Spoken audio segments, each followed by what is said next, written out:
Welcome everyone to a new series. I'm just going to try to do some, random projects that I might find. I actually had to put this car together for a different video, so I figured I might as well record it.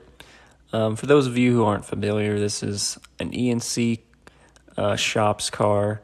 These cars no longer, or this company no longer exists. What was pretty cool about them is at least for Bethgons, they would make a lot of different cars, or a lot of different road names, a lot of different road numbers. So you could really get a quite a Coltrane if that's what you were going for. And they weren't all that expensive. Now they're right around $15-$20 on eBay.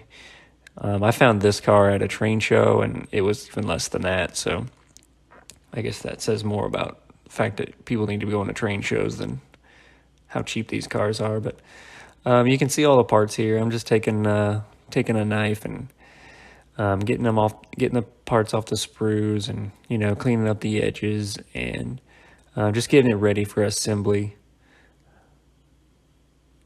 You can see the parts. I got a pair of rail clippers and screwdriver and X-Acto knife, and I'm gonna be using some epoxy. I would recommend that you use some sort of plastic cement like Testors, or I always use Tamiya, but I couldn't find it, so I went ahead and used a 2-part epoxy. And also I would recommend that you use some sort of file. I couldn't find mine, so I used my Dremel, which it ended up working all right. So the first things first on this one is the little, I guess, E-looking plastic piece that I had now. That's kind of the first thing you'll want to work on. You'll want to get the air compressor tank and brake cylinder, I think is what that is. You'll want to get that put on, and you just want to make sure that that's on the same end as your brake wheel. And you want to put the brake wheel on, but it's obvious which end that is for because there's a little hole for it. And then once you get those two on, you'll put the little flat piece in there. You'll have to trim some out to make it fit and make sure that the stirrups can fit in there. And you'll want to make sure that you do fit all that stuff before you glue it in.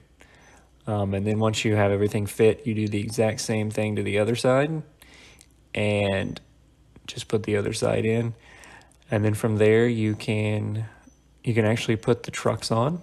I don't actually glue the little plastic piece for the trucks on, but you can. It's probably won't hurt anything to do it. I just never have. I've put many of these together.